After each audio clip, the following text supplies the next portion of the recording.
All right. All right. Good afternoon, everyone. Welcome to the Capital Budget Subcommittee, the House Appropriations Committee. On behalf of Vice Chair Jazz Lewis, the entire subcommittee, we just want to thank everyone for being here today. First, we're going to start off with Department of Information and Technology, and our budget analyst is Yashadora Rai.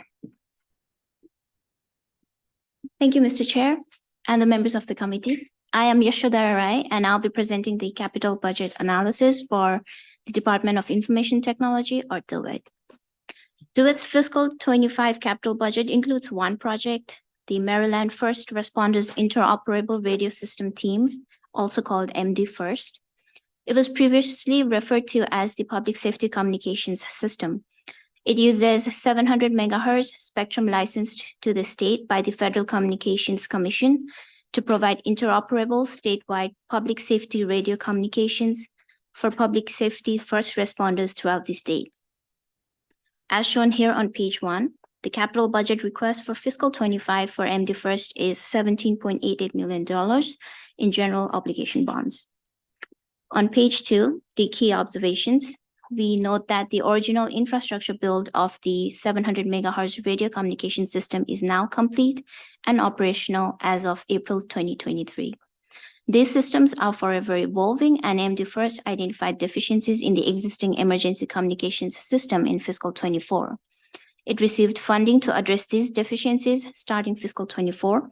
4 subprograms or features have been identified to fill these gaps, which include additional radio sites, installation of in-building antenna systems, redundant control sites, and an expansion of fiber optic to replace microwave transmission. Each of these subprograms will be discussed later in the presentation. Requests and authorizations for fiscal 25 and beyond will continue to support these features. Our second key observation is that the current project maintenance contract with Motorola is expiring in November 2025. RFP has been drafted and finalization of the RFP issuance is in progress. The RFP is planned for issuance in May 2024, and the awarded bidder is expected to begin work in November 2025.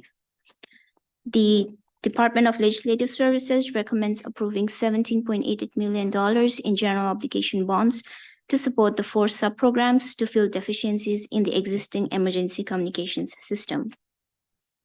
Moving on to updates and discussion on the project, Exhibit 1 on page 4 shows the 5 phases in which the original infrastructure build of the 700 megahertz communication system was completed, the latest being Phase 5 in April 2023. Phase 5 was implemented using Ethernet, while phases 1 to 4 of the system were implemented using T1 technology to contain project costs. The vendor no longer supports the T1 technology, and instead an upgrade to Ethernet is required for phases 1 to 4, as MD-FIRST will no longer be able to receive system upgrades for T1 technology and becomes ineffective. DOIT notes that T1 to Ethernet design for phases 1 to 4 was completed in April 2023. The equipment inspections were completed in November 2023, and the site installation and implementation works are underway. The project is on track to be completed in September 2025. Funds needed to complete the conversion to Ethernet has already been authorized in prior capital budget bills. Exhibit 2 on page 6 shows the capital cost for the 4 subprograms from fiscal 24 to fiscal 29. These 4 subprograms include additional radio sites, which are highlighted in blues, an expansion of fiber optic to replace microwave transmissions, which are reflected in reds, redundant control sites in yellows, and installation of in-building antenna systems in greens. These 4 subprograms aim to address deficiencies identified in the existing emergency communication system, and these deficiencies are the lack of interoperability between state, local, and federal agencies, poor coverage in certain geographic areas, and the expense of maintaining multiple incompatible radio systems. The total estimated cost for the project is $92.8 million through the end of fiscal 29, and this is consistent with the estimate presented last year. Fiscal 29 cost for redundant control sites are approximately $1.5 million higher than in previous years because those costs include 2 additional prime sites, while only 1 additional prime site is included in fiscal 25 through fiscal 28. Exhibit 3 on page 7 shows a list of planned radio sites from fiscal 24 to fiscal 29. These additional radio sites will help DOIT mitigate the coverage gaps it gathered through system radio coverage data.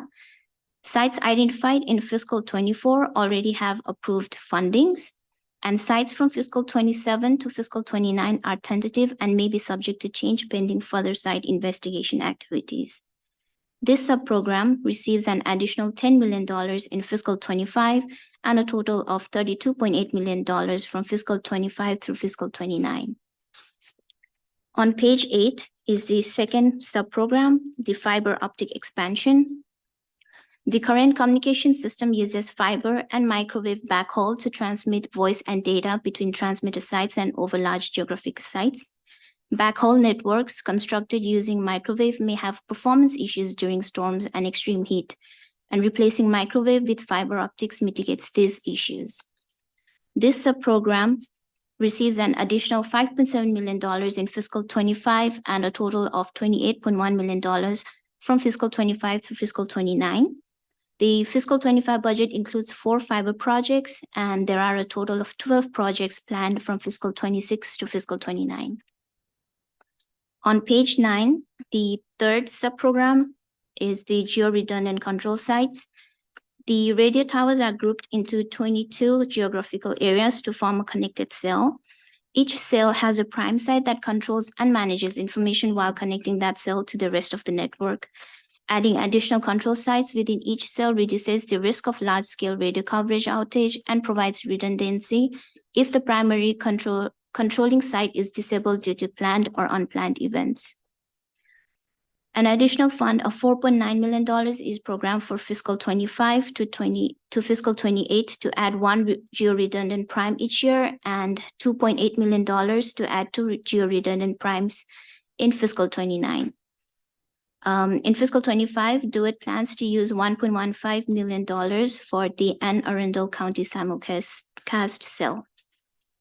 The fourth subprogram is in-building antennas, where MD First uses bidirectional amplifiers to supplement radio coverage in buildings and within smaller and discrete geographic areas to improve on-street and in-building coverages, usually in schools, state parks, tunnels, and critical infrastructures like hospitals and government buildings. This subprogram receives an additional $1.1 million in fiscal 25 and a total of $5.8 million from fiscal 25 through fiscal 29. Page 10 is Appendix 1, which shows the operating budget impact of MD First. Fiscal 25 allowance includes $17.6 million in operating costs. The budget also includes 7 regular positions and 2 contractual full-time equivalents converted into regular positions in the fiscal 25 allowance. Cost increases are primarily attributable to expiring warranties and contractual increases, and cost for contracts total $60 million, which is 91.1% of the operating budget. DOIT notes that staffing requirements may be reassessed upon completion of the conversion from T1 to Ethernet. This concludes my presentation, and I'm happy to answer any questions. Great. Thank you very much, Ms. Ryer. Are there any questions from members of the committee for the budget analyst? Great. Thank you very much. Today we have from the Department of Information Technology, Katie Savage, Secretary of Information Technology.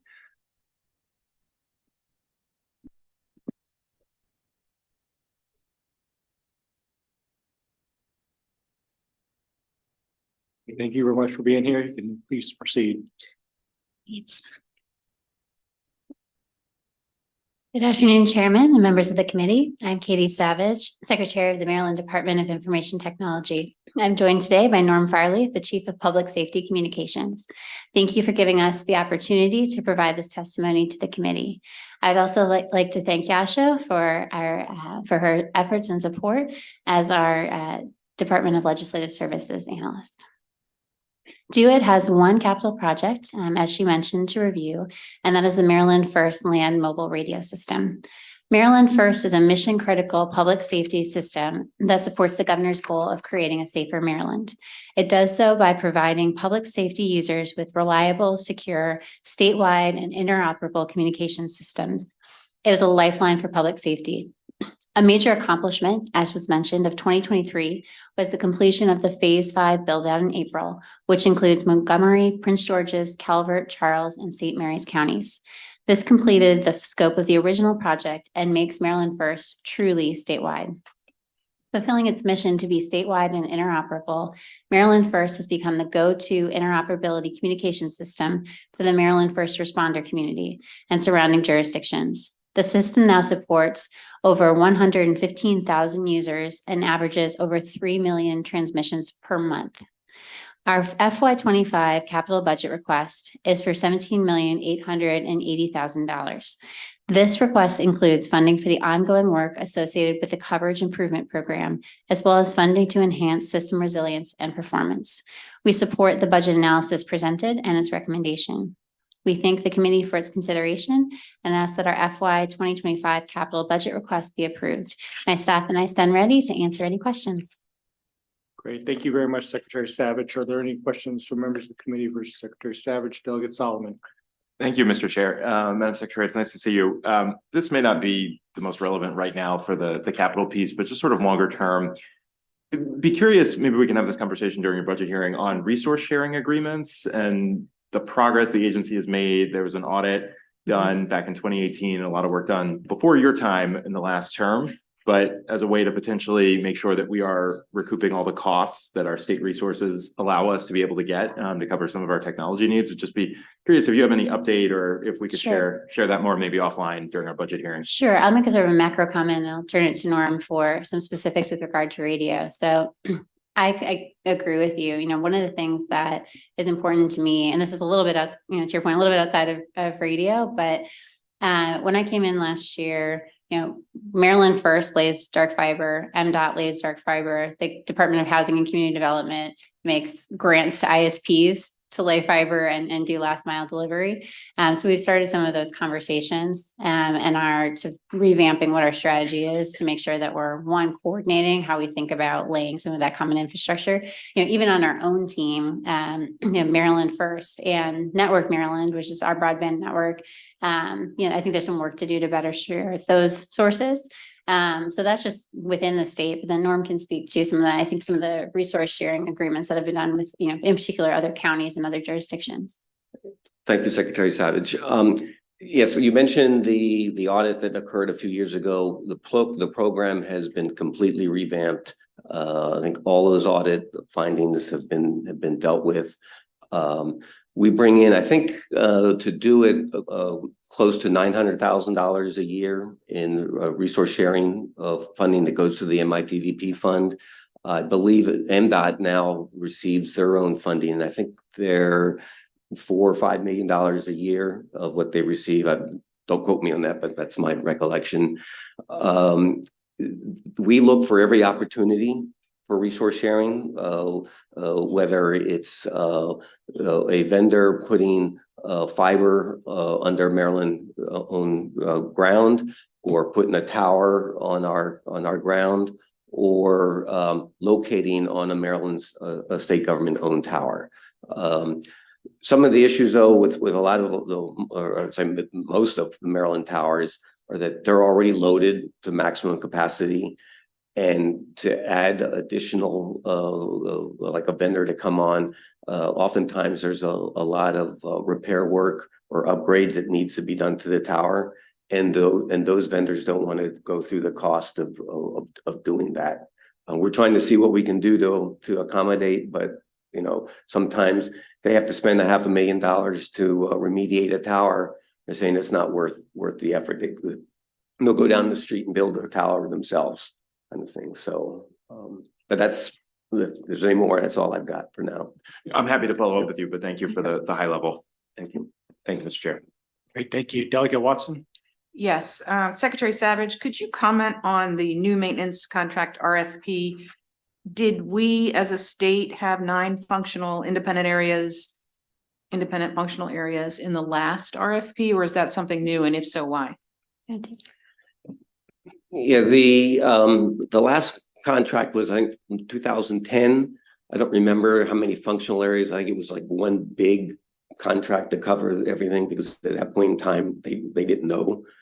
So what we've tried to do is we did the functional areas so that it would increase competition because there are some areas that only one vendor can bid for because of proprietary systems knowledge.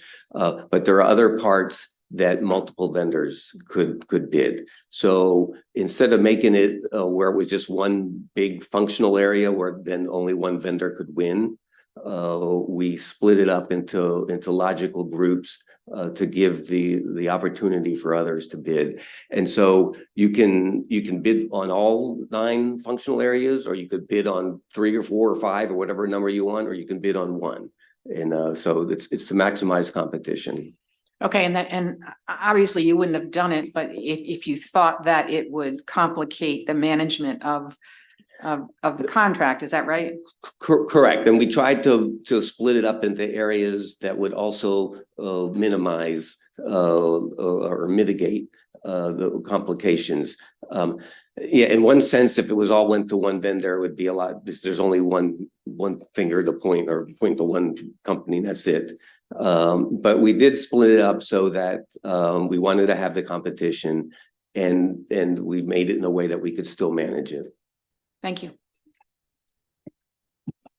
Great, thank you very much. Are there any other questions from members of the committee? Thank you very much, Madam Secretary, for being here. That concludes the budget hearing for Department of Information Technology. Next, we will have the capital fiscal briefing, which will be presented by Budget Analyst Emily Haskell.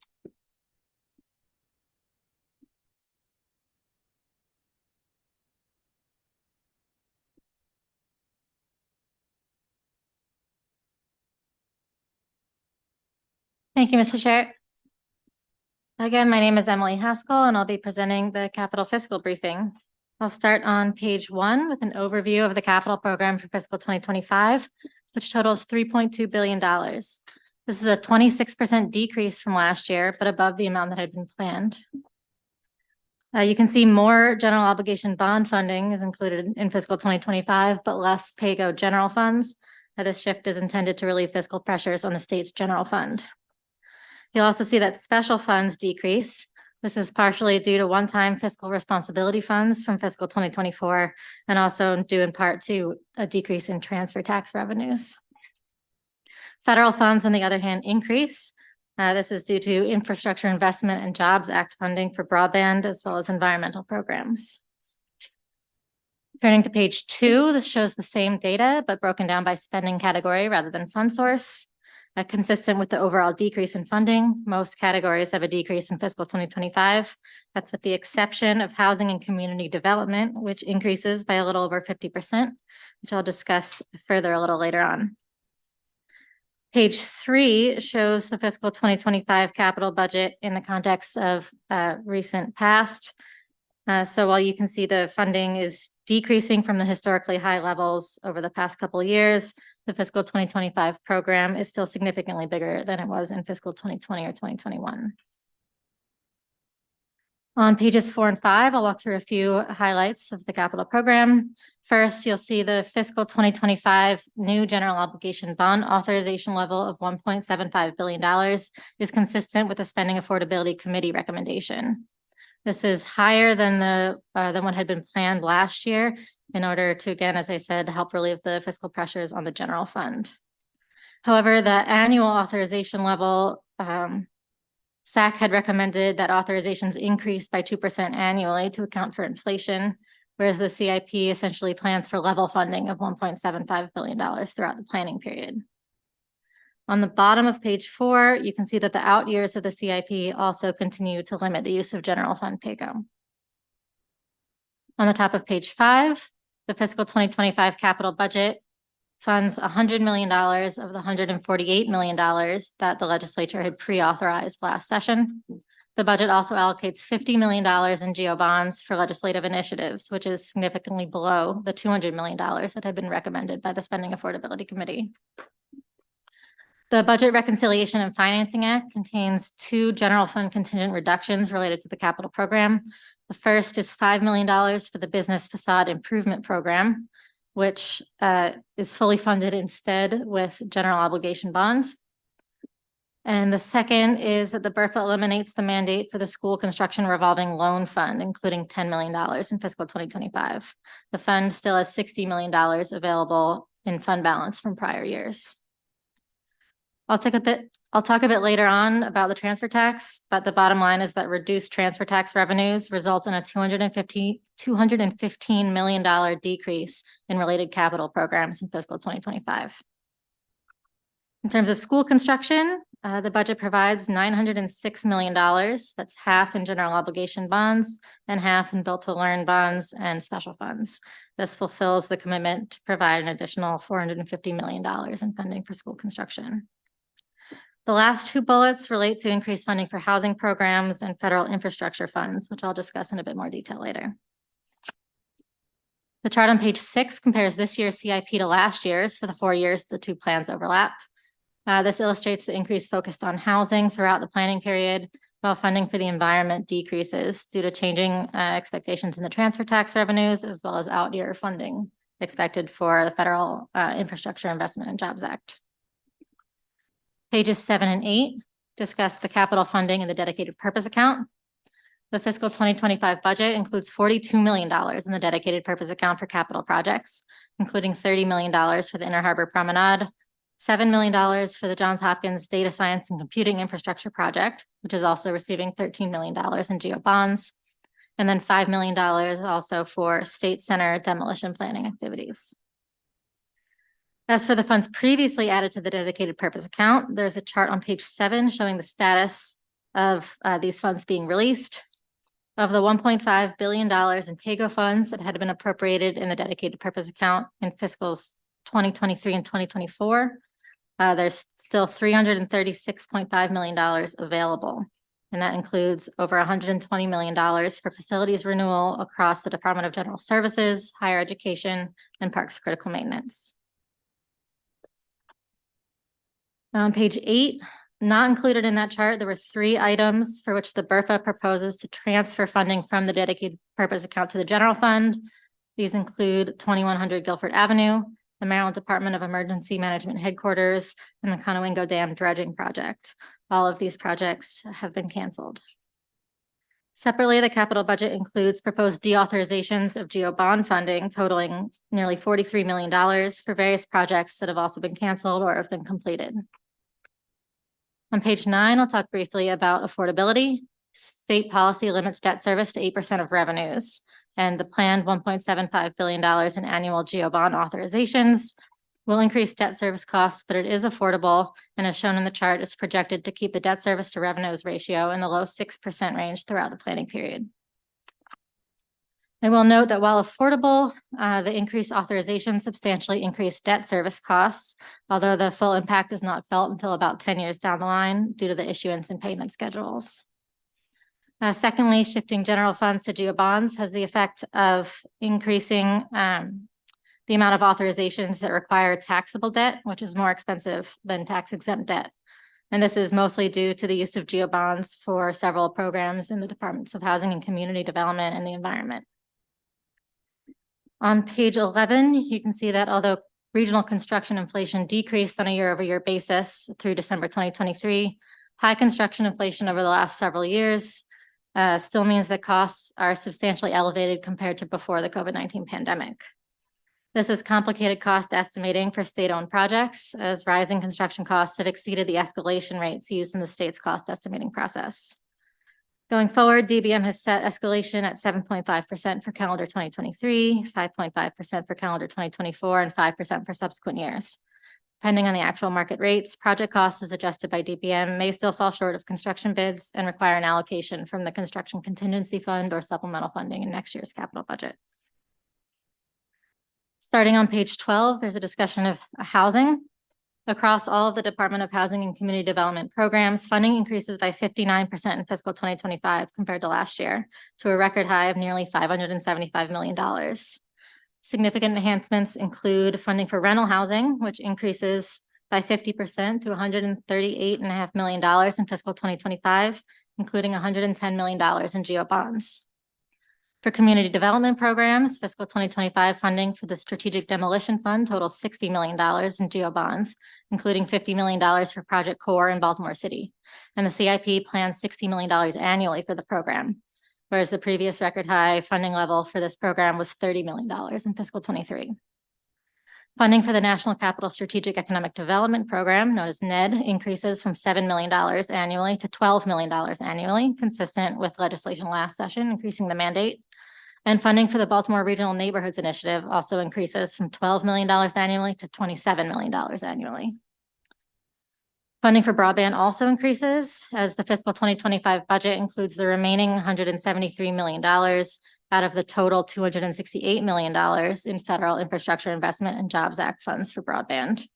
DHCD plans to include the provisional awards for projects with its final proposal to the National Telecommunications and Information Administration that's due in December. And the projects coming out of that are expected to be completed by the end of calendar 2028. The next chart at the bottom of page 13 just emphasizes the funding for DHCD. The increase is not only for fiscal 2025, but also throughout the out years of the CIP as well. On page 14, as I've mentioned earlier, funding for environment programs decreases due to estimated transfer tax revenues. This is due both to lower revised estimates for fiscal 2025, as well as the budgeting of a $79.5 million underattainment from fiscal 2023 revenues. The chart on page 15 shows the allocation of transfer tax revenues to capital programs. And as you can see, fiscal 2025 includes $111 million for capital programs, which is a decrease of $215 million compared to last year.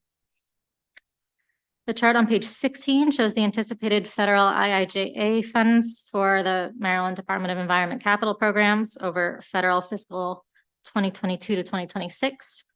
The fiscal 2025 budget includes $146 million in IIJA funding, including $60 million for the Water Quality Revolving Loan Fund and $86 million for the Drinking Water Revolving Loan Fund. The discussion of facilities renewal begins on page 17. In fiscal 2023, available budget surplus was used to provide a record $110 million for DGS managed facilities renewal programs to address the backlog of projects. Of this, $65 million is still available in the dedicated purpose account, so neither the fiscal 24 nor 2025 budgets included additional funding. The chart shows that the backlog has increased slightly in the last year, although DGS has been able to increase the pace of encumbrances under the program, including nearly $33 million in the first half of fiscal 2024.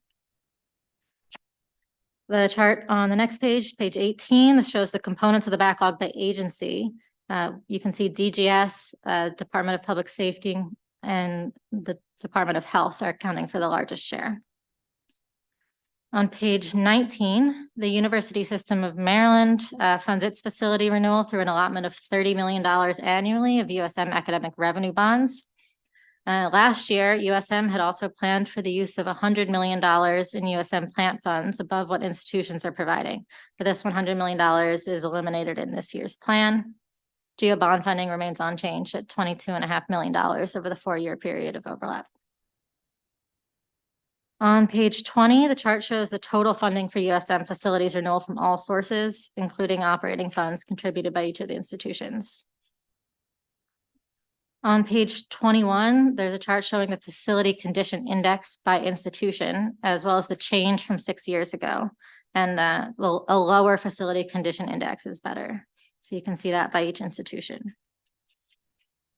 Then on page 22, this shows a quick look at facilities renewal funding at other higher education institutions across the state. The light blue is the most recent 6 years, whereas the darker is the 5 years in the current CIP. Finally, page 23, there's a discussion of transportation. In recent years, funding in the capital budget has been increasing for projects that would be eligible for funding through the Transportation Trust Fund. The largest components of this are WMATA grants, the FBI building, and the Howard Street Tunnel projects. But there's also been a growing number of local projects. The fiscal 2024 budget also included $100 million in the rainy day fund and $100 million in the dedicated purpose account for transportation initiatives. On page 24, you can see the fiscal 2024 budget included $100 million in GEO bond funding for the FBI headquarters project.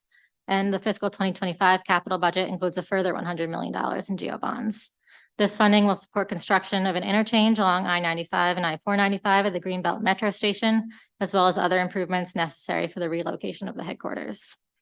The project is included in the Consolidated Transportation Program, which projects the use of $23.5 million in GEO bonds through fiscal 2025, with $96.5 million in fiscal 26 and $80 million in fiscal 27, based on the anticipated cash flow for the project.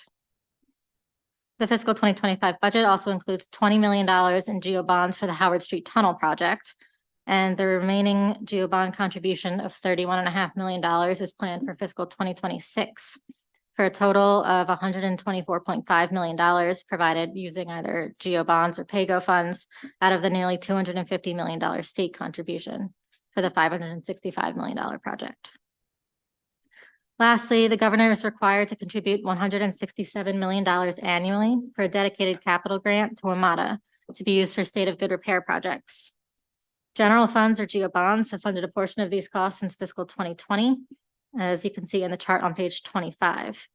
The fiscal 2025 budget funds the $167 million using GEO bonds.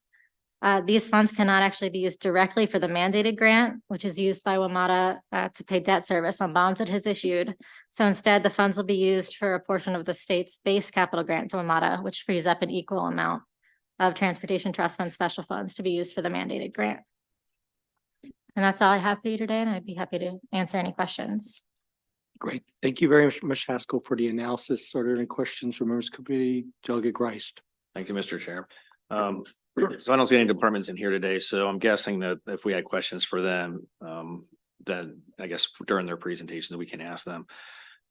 So do you think that they being DHCD, because there's a lot of new money going to rental housing, there's a lot of new money going to Project Core, Bernie.